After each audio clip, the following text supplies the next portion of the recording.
Conditional rendering in React. In this video, we will learn about a powerful concept in React, that is conditional rendering. It simply means show something only when condition is true. Think about it. Sometimes you want to show a greeting only if the user is logged in.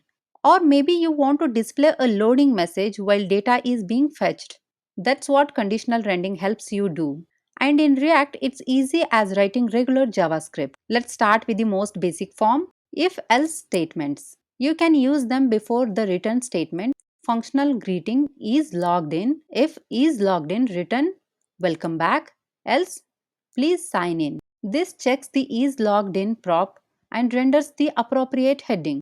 Now let's look at the another way, the ternary operator. This lets you write a condition inside JSX. Here is the same example. Is logged in question mark, welcome back, please sign in. This is clean, concise and works well for simple conditions. What if you only want to render something when a condition is true and render nothing if it's false? Use the logical AND operator like this. Has message and you have a new message. If has message is true, the paragraph is shown. If it's false, nothing appears. React just skips it. There is also a situation where you may want to return nothing at all. In that case, just return null like this. Function pop-up show. If show, return null. If not show, return null.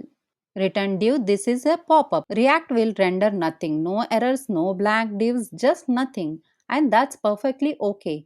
Now sometimes you have multiple conditions or more complex logic. Instead of writing it all inside the return, you can set up variables before the JSX let message. If status is equal to loading, message loading. Else status is equal to success.